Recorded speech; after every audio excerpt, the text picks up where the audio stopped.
Path of Exile patch 3.17 is Siege of the Atlas. Cirrus and the Conquerors are dead. And to replace them, we have 4 brand new enemies with all new fights, a brand new Atlas, as well as many other new endgame changes. When it comes to choosing a League Start build, typically there are 3 camps that any given build falls into.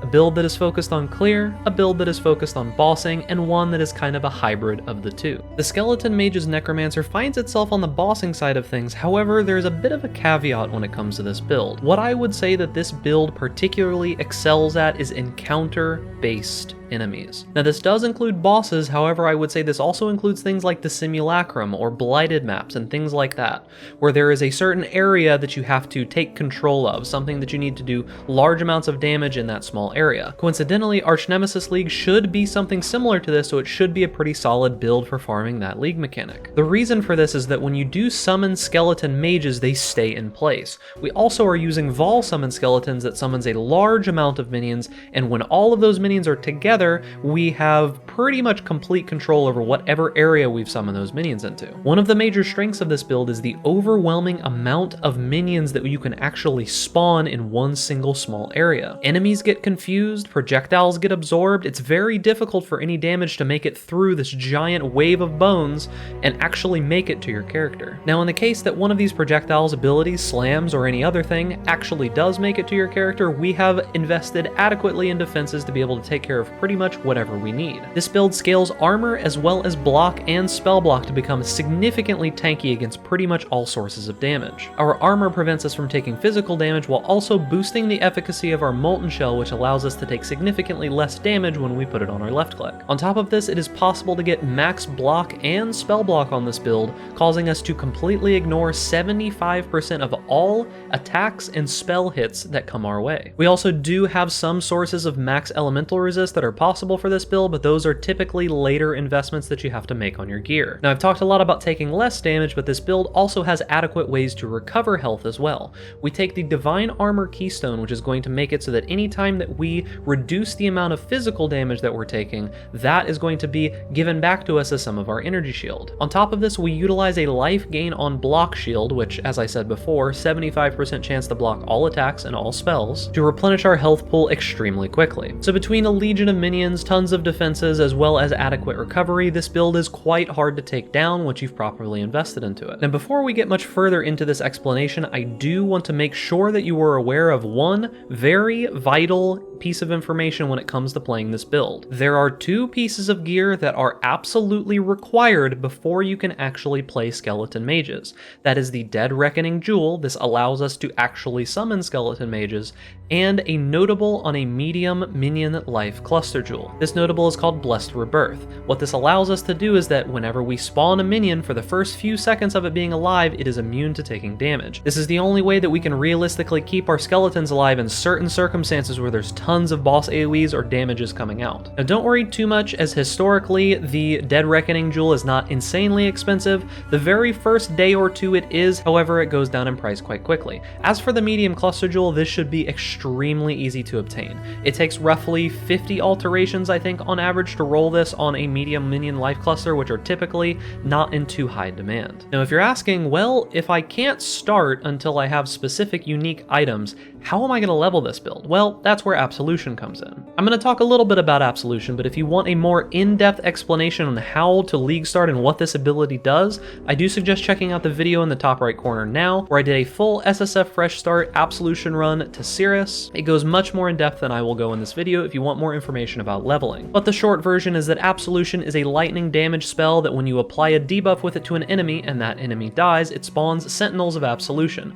Those Sentinels of Absolution can use the same exact spell that you are able to use and do significantly more damage. This ability is extremely powerful in the early campaign as well as in white, yellow, and early red maps. However, by that time you should be able to afford the 2 pieces of the build to be swapping over to skeleton mages, as Absolution Absolution does fall off quite significantly in endgame red maps. Now all of this being said, the build itself does not do overwhelming amounts of damage. It does very solid damage, especially as you invest more into it, but it isn't going to be like one-shotting any bosses instantly or anything like that until you are very, very invested. However, the beauty of this build is that because of the giant skeletal army that you have, it is very comfortable moving around and just watching the bosses attack your army while you just kind of stand back and laugh at them. This should be a very solid option for people who are worried about taking on the new bosses and not knowing their mechanics, as it will give you ample time to move around, watch, and dodge. So anybody who wants to command a giant legion of skeletons and wants to be extremely tanky while not having to do any of the damage themselves and letting all of your worthless minions take care of it for you, then the Skelly Mages and Necromancer might be the build for you. Something to keep in mind when it comes to builds, it comes to build guides, is that every one of these build guides is going to be like a recipe. You can change the recipe to fit whatever your needs are. I've done my best to make sure that this build has everything that you'll need to go from all the way at the start all the way to the end of the game. And as things get updated and we do get new information, I will do my best to update these path of buildings as well as the notes that is going to be down in the description of the video. So make sure that you go and check that out and come back every once in a while to see if there's been an update to the guide. Now the path of building should have everything that you need to have a successful league start. However, if you're more of a visual learner or you just prefer a video over a written guide, make sure that you check out the timestamps and chapters that are down below in this video. I've set it up so that maybe if you have a question later on, you can come back to the video, jump to that specific spot, and maybe get the answer that you're looking for. Now if my guides help you or enjoy my builds, make sure to like the video, and also if you want to stay up to date with all the latest content, make sure that you subscribe and hit that notification bell so that you get notifications on all the latest videos. I will be making a ton of content in 3.17. I'll be making guides talking about all of the new bosses, as well as any new tips and tricks we get with the new Atlas that we're going to be getting, as well as the new Atlas skill tree that's going to be in the game. There's a lot of new things that are going to be happening in 3.17. If you want to check those things out a little bit earlier, I'm probably going to be live on twitch.tv/BigDucks, which you should go follow the way, pretty much every day for quite a while, so come hang out with your boy. So first off, we're going to start talking about all of the skills that you use while leveling this character and giving you a little bit of basic information about it. If you want to see specifically more gameplay footage, make sure to check out later in the video. There will be a section where I'm in the game showing you how to play the character. Now starting off early in the game, we are going to be using Stormblast Mine. This is a very powerful ability early on in the game. I do suggest that when you use Stormblast Mine, you make sure to put Detonate Mine onto your left click. This makes it so that you don't have to press two buttons, you'll simply detonate the mines every time that you walk around. The way that mines work is that when you place them on the ground, it reserves a small portion of your mana, and then you detonate them to do the damage. We link this with Swift Assembly because this allows us to have a chance to throw additional mines, which is additional damage, and added lightning damage is a solid way to scale our damage early in the game because we have so many of these mines out at one time. Along with this, we'll be using Orb of Storms. This is an orb that's placed on the ground, and when you use a lightning ability inside of it, it gives an extra pulse of damage. We use Onslaught Link to this because it's going to allow us to gain the Onslaught buff whenever this Orb of Storms kills enemies, or when it hits a unique monster, and then once again added lightning damage to facilitate the constant hitting that lightning skills do. Now when we do hit level 12, you're going to be using the Absolution Gem. This is something that you'll be using for a very long time. However, fear not, this is a very powerful ability for the campaign as well as early maps. Once again, as I said earlier, I did full testing with this, and I do suggest that you go check out that video of my League Start SSF Fresh to Cirrus. There is a lot of good information about there if you want to know more about Absolution. However, the idea here is that this is a spell that we attack enemies with, and when that enemy dies with the Absolution debuff, it spawns our Sentinels of Absolution. We use Physical to Lightning to convert the rest of the damage to Lightning because it is a physical spell with half converted to Lightning. Faster casting both affects us as well as the minions, as do all of the rest of the gems in here, and this also makes it so that it is easier for us to get more casts out. Something that is a bit annoying, and the reason why I didn't make Absolution as my League starter is because on bosses, when you don't have significant cast speed, you can get into this situation where you can't get your Absolution Sentinels out and you're just not doing any damage. It was one of the main reasons why I didn't really want to make this as a League start guide for Absolution specifically, as well as Spell Echo feeling pretty bad on Absolution. So faster casting will help with that quite a bit. Lightning Penetration is just a solid gem for doing extra damage. Summon Phantasm will help you clear significantly better. On a boss, you can swap this for Spell Echo, but I don't suggest that you'll need it anytime all the way up through yellow maps, so don't worry too much about that. Summon Phantasms is very good for getting some extra clear, and then added lightning damage with fast hitting lightning abilities is very good. Now while leveling, you will be using a couple additional abilities. We've got Summon Skitterbots. This is going to chill and shock nearby enemies. It is the main reason to use it. Doesn't provide us any damage beyond that. We are going to be using Determined Determination as an aura that causes us to gain significant armor. We scale armor in various ways, and Determination is just a very powerful aura right now.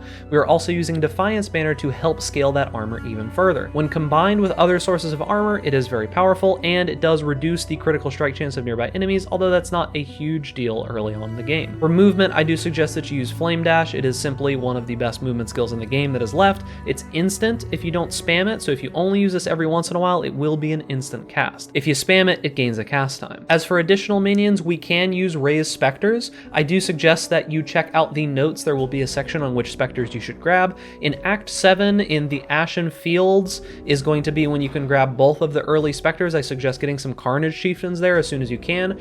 Level up this Raised Spectre gem very early on. For Raised Zombies, you can use these as soon as you like. They're perfectly fine. You could link Minion Life to this as well, which I'm actually going to put in here right now. Don't worry about that. And then, of course, you can use Summon Stone Golem, which will be a little bit of life regeneration to keep you tanky throughout the build. We will use Summon Stone Golem for other options later on in the game. When it comes to utility, we will start using Molten Shell as soon as we are scaling armor through our auras, and then also we are going to be using Conductivity early on because our Absolution is going to be doing only lightning damage. So Conductivity is a good curse to use early on. Now, when we do swap over to endgame, we will be using Vol Summon Skeletons. This is a two-part ability. We both have the normal Summon Skeletons, which with the Dead Reckoning gem will be summoning mages instead of warriors. And then we have Vol Summon Skeletons, which will summon mages, archers, warriors, and a, chieftain type one that has a aura and a couple other things. This summons like 40 skeletons or something like that. It's a huge amount of skeletons. Now, these skeleton mages use a very fast moving projectile attack. Pierce makes the clear significantly better for this ability because those projectiles move so quickly.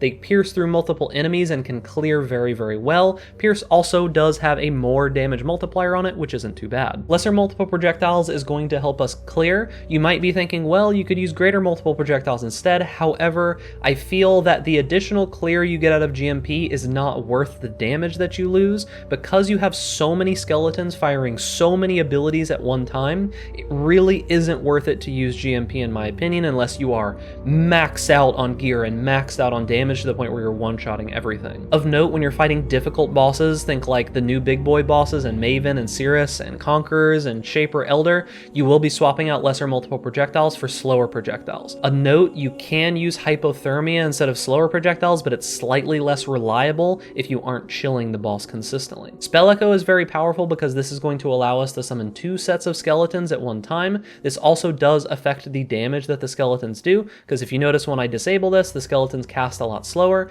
So Spell Echo will be making each one of the skeleton mages double casting essentially every single time, and it allows us to get 8 skeletons out with one cast. Because the cast time on summon skeletons is so low, the Spell Echo does not feel bad at all.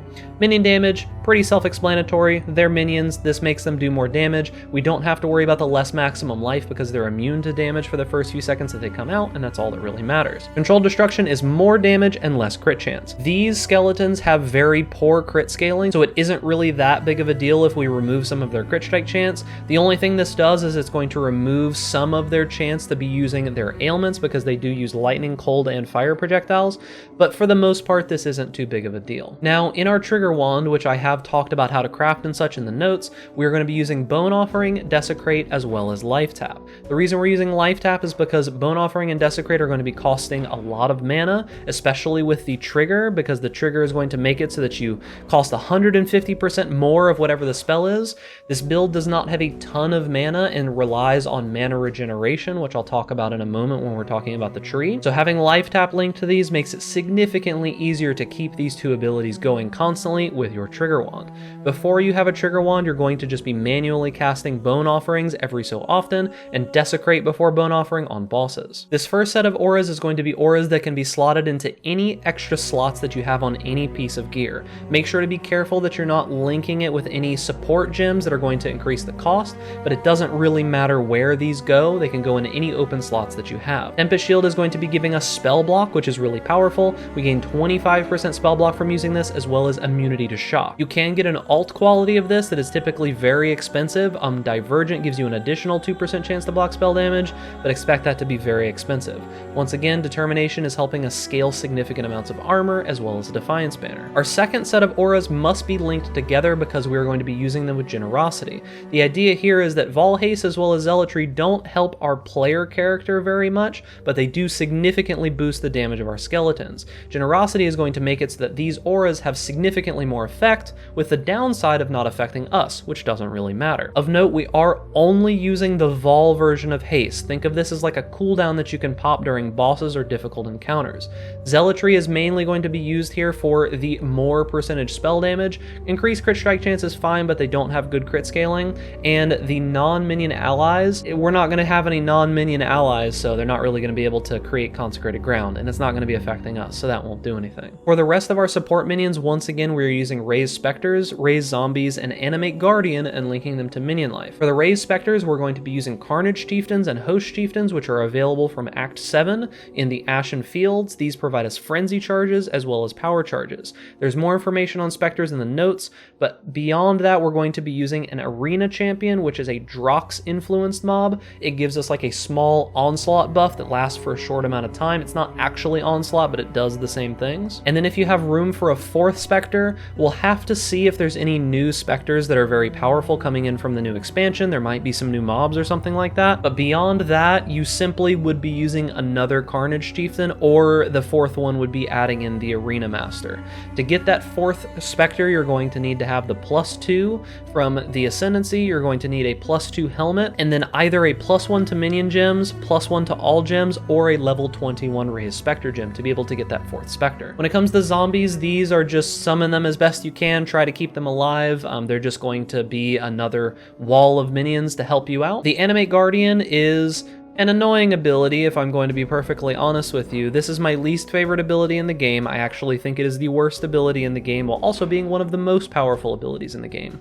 The way that Animate Guardian works is that you're able to create a animated guardian out of pieces of gear, with the caveat that if that animated guardian dies, you'll lose the gear. Now, I have put in the notes as well as in the item section, there are some sets of gear that you can use for the animated guardian. They're very powerful, but I do really not like this ability, just because pseudo-hardcore mechanics forced upon us in softcore, not really my thing. And then we link all of these to minion life to attempt to keep them alive. As for our second set of support minions, I told you we'd be using Stone Golem again for something else later on, and that is to link this to Feeding Frenzy. This makes it so that the rest of our minions get a little bit of a damage boost simply for our Stone Golem going in and punching some people. You can put this wherever you can fit it, it doesn't really matter.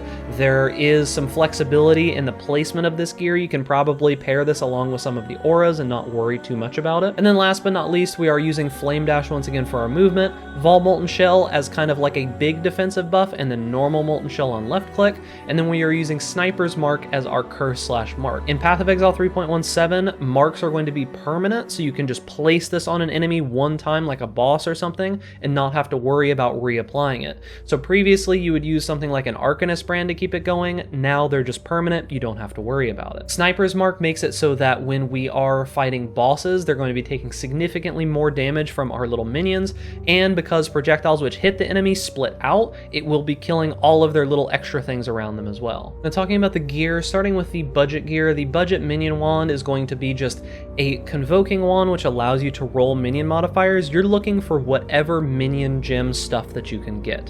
If you can get +1 to level of all minion gems, that's great. If you can only get like minion damage or minion cast speed, that's perfectly fine too. Alternatively, if you can get a +1 to level of all gems wand, you can use that instead, and then you're just looking to get a trigger a socketed spell when you use a skill. This is something that you're going to have to unveil from weapons or get someone to craft for you. That's all that you're worried about, is just getting some kind of minion damage modifiers as well as the trigger wand. When it comes to our shield, we're just looking for life as well as recover life when you block. This is a modifier that can be on Shaper as well as Warlord influence shield, starting at level 68, I believe. The idea here is that because we have such a large large chance to block, we are going to be constantly blocking all abilities and thus recovering a bunch of life. You can create this by just getting those base items and using Harvest Life rerolls, Pristine Fossils, or even just, trying to roll them normally. However, I suggest that you use Harvest or Fossils. And a note about most of the gear here, you're just looking for any resistances that you need on any of the rare gear that you can get. I'm not going to be putting resistances on the gear anymore just because it's kind of a hassle and people ask more questions than it helps. So I've done what every single other person in PoB land has done, and I just added to all elemental resistances in the configuration. Easier for me. When it comes to the helmet, we are looking for a bone helmet, but you don't need a bone helmet. Plus 2 level of socketed minion gems will help with those specters and other minions, keeping them alive. And then we are looking for the crafted +1 to number of skeletons, because the more skeletons, the more damage that we can do. Life and resistances beyond that. With the chest piece, life, energy shield, resistances, I would say to double check the price of the flesh crafter before you go and grab a 6-link chest piece, because Flesh Crafter might be pretty cheap early on. It really depends on a few different things. A 5-link Flesh Crafter is going to be equal to a 6-link non-Flesh Crafter because of the modifiers on that chest piece, and a 5-link Flesh Crafter should not be too expensive, so do keep that in mind. When it comes to gloves, life, energy shield, resistances, Alberon's Warpath, the basic version, not the replica version, is a very good pair of boots for this build because it gives us +1 to number of maximum skeletons, another skeleton, a lot more damage, some strength, some movement speed, so on and so forth.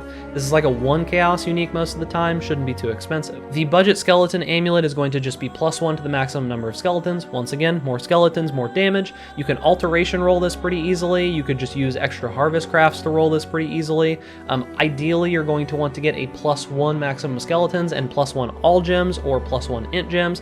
However, that's going to be a little bit harder this patch. There's probably additional ways to do it. I'll update the notes when I figure those out. Besides that, life, resistances, and stats. Same thing that you're going to be getting on these rings. You just need life, stats, resistances, and if you're having trouble with mana, you can do non-channeling skills have minus the total mana cost for a belt, life, and resistances. For flasks, we're going to be using a Quicksilver Flask, a Basalt Flask, as well as a Divine Life Flask. Now, I do feel that the Panicked line of life flasks is probably the best. Instant recovery when you're on low life, and non-instant recovery later, pretty solid. The Basalt Flask is giving us more armor. We're also getting the increased armor percentage during flask effect on this. And then the Quicksilver Flask, you could put a bleed immunity on this, you could put chill and freeze immunity on this, you could put poison immunity on this, whatever you would like to do, whatever you feel is damaging you the most. For unique flasks, we're using Rumi's Concoction. It's a block build, it's an armor build, this gives both of those, it's really good. And then we're also using the Overflowing Chalice. This is going to be basically reverting the changes that GGG made to flasks. You can also get an 100% increased duration mod on it since it gains no flask charges during effect anyways. This makes it so that for about 18 seconds, you get a ton of flash charges, and it's going to feel like it used to back in the good old days before 3.15 ruined everything. But I digress. Beyond that, we're going to be using a couple very simple minion jewels. These are Ghastly Eye Jewels with life as well as minions deal increased damage if you've used a minion skill recently. For unique jewels, we're going to be using Dead Reckoning as well as Fortress Covenant. Dead Reckoning, as I said before, is the jewel that makes this build work, and then Fortress Covenant is going to be just a very solid jewel that you can completely negate the downsides if you put it into a cluster jewel. Now, talking about the mid-tier gear, the only things that really change here are using a Flesh Crafter. What this does is it makes it so that while your minions have energy shield, their hits will completely ignore monster elemental resistances. So the idea here is that since we're doing all elemental damage with our minions, and we ignore all of their resistances, we do a lot more damage. Now, interestingly enough, the part where it says minions convert 2% of their maximum life to energy shield per 1% chaos resistance, this actually disables chaos golems. So if you get into a situation where your chaos golem is dying constantly and you can't figure it out, it's because this item just deletes chaos golems when you summon them. Their chaos resistance is so high that they just convert all of their life instantly to maximum energy shield and they die. That's what's happening to it. Beyond that, it's got a bunch of energy shield, pretty decent chest piece, mainly for the while they have energy shield, hits ignore monster elemental resistance. Breath Stealer, the thing about this item is that it might be available in the mid-gear budget or it might go too expensive. I really couldn't tell you. It's very dependent on the meta. It's very dependent on what gets popular. This item is extremely powerful for this build because what it does is it creates little blighted spores whenever you kill a rare monster. So the idea here is that when rare monsters die, they create a random aura totem. item that is a blighted spore, and this can also be anointed. So on top of just, being able to have a bunch of just random auras on your minions at any given time, it also allows you to get an additional anoint, which we do anoint Ravenous Horde. You could anoint a block node such as like Safeguard early on as well if you wanted to, but I would say that the onslaught on minion kill is pretty powerful. So Breath Stealers, really solid. Nothing else changes for the gear in the medium tier. When we're moving into late game gear, we're going to be moving over to a +1/+1 crafted minion wand. There is a full explanation in the notes on how to make this if you come down to the crafting section, if I can find it here. Expensive minion weapon, all the information is right here on how to craft that. And then beyond that, we are using a bit better of a life gain on block shield. This is a 2+ all maximum res. This isn't super easy to craft, but you could probably slam two pieces together, like life gain on block from the Warlord, as well as +2 to all maximum resistances from Shaper. You could slam those two together, and that would probably be an easier way to get it, but you can roll it alternatively. Still using the same helmet, you could be using a much more powerful helmet, but you don't really need anything crazy for this build. Just make sure that you're crafting that +1 maximum number of skeletons. We also are going to be using a life percentage Stygian belt. So what this is going to be is that you would just be crafting it with, I think it is pristine as well as metallic fossils, I think is the combo. You craft those on this belt and it has a very high chance to get a bunch of life rolls, and you're also looking for flash charges gained. And the next thing I want to talk about is the skill trees, because there's a decent amount to go over here about how we're leveling with Absolution. So early on, the moment that you hit level 12, you are going to be an Absolution build, and you're going to be leveling as an Absolution build until you're able to get Dead Reckoning as well as the Cluster Jewel. Very early on, you're going to be coming out through this intelligence, grabbing this damage as well as life and mana, and then grabbing these minion damage and minion duration nodes. Now, you're going to probably get these before you actually are Absolution, but instead of having to respec a whole bunch of stuff like getting points up here, I just suggest that you go for them. You'll be fine up until level 12, I promise. On the next passive tree, we're going to be grabbing the Lord of the Dead. This gives us some minion life, some minion damage, as well as increasing the amount of zombies and skeletons that we can spawn. And then we're moving up towards these nodes over here. These are only powerful for Absolution while you're leveling. It's minion area of effect, which is very powerful for Absolution while leveling. After that, we are going to be moving down and to the left. We're going to be grabbing some life, as well as these minion nodes. The next step that we're going to be doing is moving over to the right. These next set of nodes is we're going to be grabbing some life here, as well as these minion attack and cast speed, as well as this onslaught chance on kill and minion movement speed. We're also going to be grabbing Eldritch Battery. This will make it so that we don't have to worry about casting and using our mana very early on. You can reserve as much of it as you want to. As long as you have a couple pieces of gear with Energy Shield, you should never have another problem with casting spells for the entire time you're playing Absolution. Very powerful node. It is very good for this build. I suggest that you do go for it. Alternatively, you can skip it and use a mana flask, but why would you? The next thing we're going to be doing is picking up some of these aura reservations nodes. This is going to allow us to start using a bunch of our auras, and we're picking up a little bit of life here. Next step is going to be moving into here, grabbing more life, as well as these shield block nodes. You should start using a shield as soon as you're getting towards these nodes if you're still using 2 wands very early on, because shields are going to be pretty important towards the later portion of the game, and it'll make you really tanky. Next thing we're going to be doing is filling in these armor nodes, grabbing the Determination Mastery so that you can use that aura as well as all of your other auras. These double damage minion nodes, accuracy isn't that big of a deal, but it does give us some damage as well. Moving up through here, grabbing this energy shield, life, minion damage, and stats. And then the next step that we're going to be doing is going to be filling in these mana nodes up here. We're moving into here, grabbing the Mystic Bulwark, as well as moving towards this Mana Mastery. You can grab it now if you want to. It's not required at this point because we're still going to be using Eldritch Battery, but this Mana Mastery is really powerful. It's to recover 10% of mana over 1 second when you use a guard skill. And beyond this, we are also grabbing Death Attunement. Gives us an additional Spectre, additional Zombie, additional Skeleton. Very powerful for the build. The next step is going to be the last Absolution tree, and you'll notice it's a little bit of a respec. So what we're doing here between these two is we're filling in some jewels. You'll notice there's some jewels here as well as some jewels here, and we are moving these points on the tree around to be more in line with what we want later. Fill in these points down on the bottom, respec these points on the top. After this, you can just fill in more life or more clusters or anything else that you want, but this tree should take you to level 80, and I feel that around the time that you're level 80, you should be able to afford the 2 items that you need to transition. Now, something that you can do if you want to see exactly what nodes need to be changed for the transition is you can hit this compare button and jump down to the one that says respec. You'll see that there is a connection between these nodes here, and then we're removing all of these nodes on the top.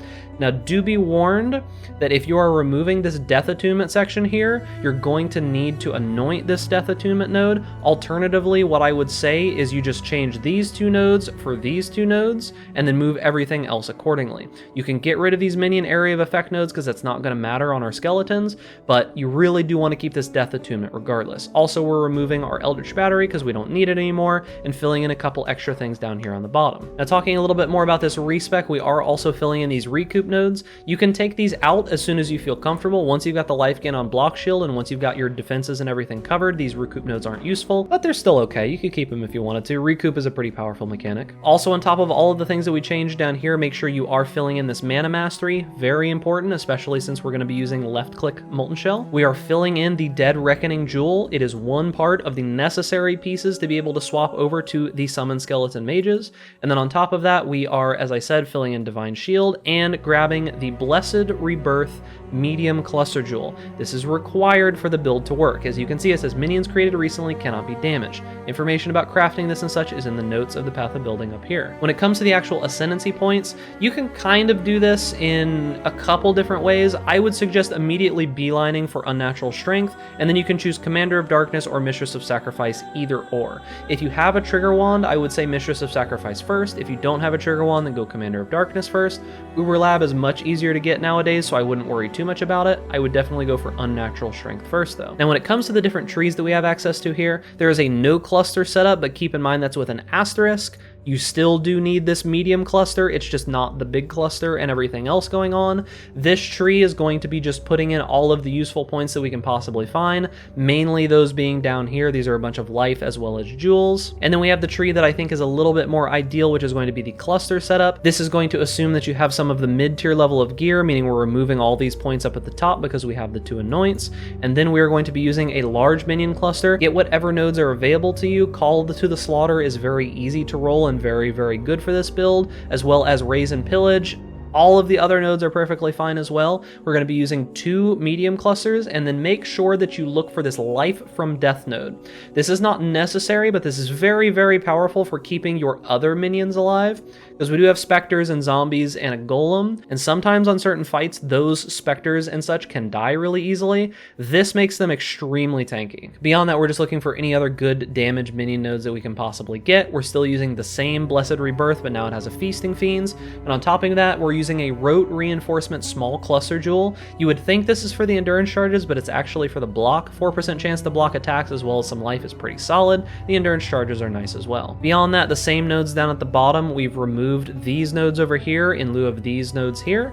And then there is one final tree, which is going to be a Vol Jewel setup. It cuts out this bottom portion of the tree, fills back in these armor nodes, and uses a Vol Jewel over here. This is Glorious Vanity in the name of Doriani, mainly for the Corrupted Soul, which gives us gain 15% of maximum life as extra maximum energy shield. This is going to make it so that we have a little bit bigger of a buffer to be used for our Divine Shield. Pretty solid, and if you really want to min-max it, you can get some good Vol notables here by rerolling or getting different jewels, but that's going to end up being pretty expensive. Alright, so talking a little bit about the configuration, we are on a 3,500 enemy damage hit. That is the basis of what most enemies in the endgame are going to be hitting you for. Our minions have pretty much always been created recently, so we are checking this as we're constantly summoning skeletons. Power charges and frenzy charges are from our specters. Our minions are also getting those power and frenzy charges. We do have life tap. This is going to be gotten from our auto casts. We have used the minion skill recently. We are summoning those skeletons all the time. Feeding frenzy is active. This is given to us by our golem. We are igniting, chilling, and shocking enemies. However, I have left the effect of shock at 1 because we're probably not going to be hitting hard at all. But this is from any time that our minions are critting. It really is not that big of a difference in damage. As you can see, it's adding like 700 damage or something like that. Chilled is not adding any damage. Ignite adds a little bit of damage because the minions should be igniting if you have the Raise and Pillage node. Should be pretty much constant. Then on top of this, this is set to Cirrus, which is the hardest modifier here. Now, when it comes to damage on what this build does, it's a little bit misleading because it's obviously not doing 95,000 damage, but you can get slightly more accurate representations, but it's still not exactly right. I would suggest that you just go by feel. The damage in Path of Building is a little bit rough to get proper, simply because it's going to be using different projectiles all the time. You're going to be hitting sometimes and not hitting. It's very, very wonky. The damage is not accurate in Path of Building, in my opinion. Now, going into the calculations tab, we can look at the actual like defensive layers and such that we have. As you can see, I don't have chaos resistance slotted on the gear of this build. However, we do have elemental resistances. So in elemental resistances, we've got 77,000 effective health pool, 26,000 maximum hits taken on these three, as well as a maximum hit taken of 10,633 when it comes to Fizz, with an effective health pool of about 40k. Now this is without Vol Molten Shell, this is without normal Molten Shell, both of these are turned off. This is with configuration of an enemy hit of 3,500. We can take this up to like 8,000 or something like that, I think. Yeah, so we can survive an 8,000 physical damage hit on this build without Molten Shell, without anything else up. And that is when the enemies actually hit us. In the calculations, keep in mind this is with no flasks or anything on. If we have our flasks on, we're going to be getting hit for even less, 15,000 maximum with a 61,000 effective health pool. This is also a 74% block and 69 spell block. Keep in mind that is with flasks active. Rumi's Concoction's pretty good. You can get a little bit more block, like I said before, if you want, either through clusters or through things like this node here, Safeguard, but 70-70 is pretty solid. You can get maximum block through a couple extra things like I was talking about in the skills before. So just make sure you're covering all of your bases, make sure you're getting your block, make sure you're getting your armor, make sure you're getting all of the health that you can possibly on your gear, make sure that you're just not giving up on any defenses, because you're gonna need them nowadays. Alright, so I wanted to give you a little bit of an idea in-game of how this ability plays, how this build functions, how it works, all the different stuff that we do for all of those people who prefer a visual representation of it. Now, first off, this is the character that you saw in all of the previous videos and all of the clips. Everything was done with this gear on this character. This gear is nothing special. The most expensive piece of gear is just this random corrupted 6-link flesh crafter that I have. You can do this with a 5-link. It still does work perfectly fine. The link that I would suggest that you take out is Controlled Destruction. Beyond that, a trigger wand that doesn't do anything else for me, a random helmet with life and resistances and that crafted effect, probably one of the best amulets seen to mankind. I actually used an exalted orb on this amulet just for memes. It's literally just dexterity and +1 to maximum number of skeletons. This is a random shield that we crafted. It's not what I want. It's literally not even a life gain on block shield. So all of the clips that you saw with me taking very little damage, that's without the main recovery layer of the build. I just haven't managed to roll one yet. We do have the breath stealers on. These can be a little bit expensive depending on what's popular in the league, so do keep that in mind. We also do just have some random trash rings on, life resistances stats, random belt with resistances, the Alberon's Warpath, a couple random flasks. We do have a Fortress Covenant jewel, as well as the simple Minion jewel, nothing special here, another random large cluster. Nothing else crazy here. I don't have any crazy jewels. I've got Dead Reckoning, no Mirror Tier anything. This is the gear that I've got that you saw all of that stuff that was being done. So now, let's talk about the build. So first off, as I said before, this is a Summon Skeletons build. Every time that we cast with Spell Echo, you'd be summoning a bunch of skeletons here. Beyond that, there isn't really a lot of other buttons to press, except when you're actually in maps. We're putting our Molten Shell on our left click. We have Convocation, so that if our minions are, say we're fighting like Cirrus or something, and he's about to do a big slam attack, you run away, you press Convocation to pull your minions to you, and you're pretty much good. Now, we do have Life Tap, Desecrate, and Bone Offering on our auto cast from our trigger wand. That's why you're seeing it just spawn these corpses around constantly. And then we are manually casting our Sniper's Mark. Beyond that, we have like our minion cast gems, our auras, and that is pretty much it. For additional abilities, we have Vol Haste, Vol Molten Shell, and Vol Summon Skeletons. To show you pretty much anything else, I'm going to have to go into a map. So we're going to just grab a random map here, tier 15, let's do, I don't know, I don't really want to do Vault, let's do Race Course. So we will scour this Race Course, hit it with some chisels, hit it with a random alchemy orb, -10 max res, monsters reflect elemental damage, that's going to be pretty difficult. We have a ring that like reduces reflected elemental damage taken, so at least it's not that bad, but reflected elemental damage and negative max res, there you go. So moderately annoying modifiers. So now the idea behind this build is that, as I said previously, it is by far not the fastest build in the game.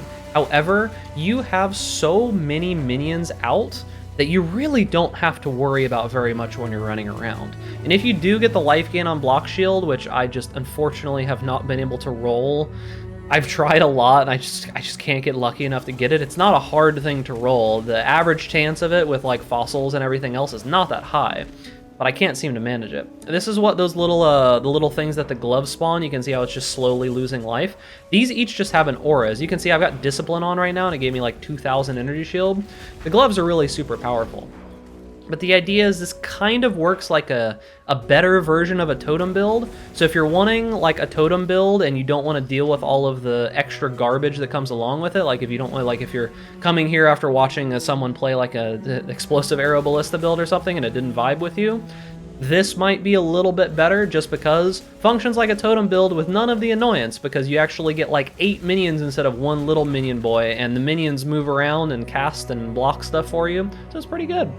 Now, when it comes to just raw throughput of damage, this isn't going to be as high of a damage build as, say, something like Physical Traps. Fizz Trap Saboteur is still going to be a ridiculous amount of damage, but I would say this build requires a lot less player skill and input and ability, and it also is much more consistent on the damage front, because you don't have to worry about placing the traps properly, you don't have to worry about doing anything, you just place the minions down and they do the work for you.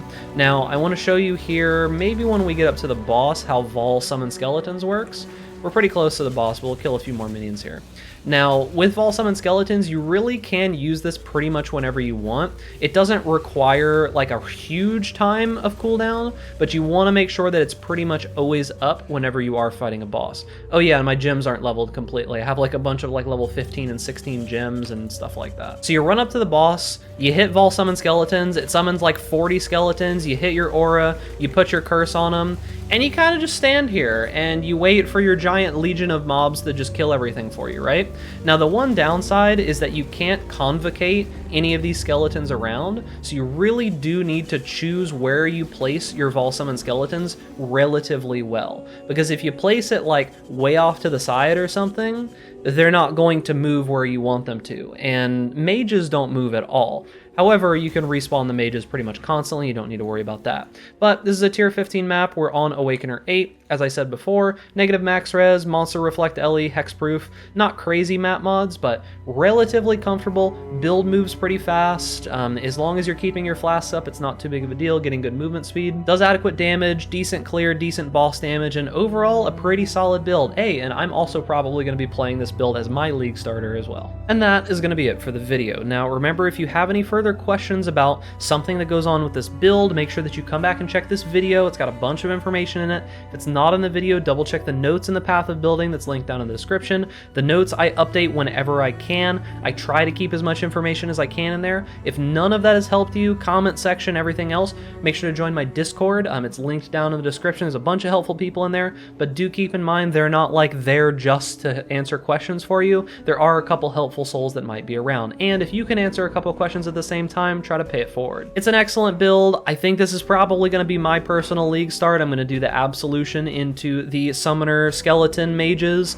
and then I'll probably convert it back to Absolution sometime in the middle of the league once I get some more gear and things like that, so it should be pretty fun. So if you want to come follow me while I'm playing this build, make sure to follow me at twitch.tv/bigducks. I'll be live pretty much every single day for quite a while the league starts. And remember to subscribe to the YouTube channel for more content similar to this, hit that notification bell to get updates on the latest videos, and stay safe out there in Rayclast. And I'll see you guys in 3.17 Siege of the Atlas.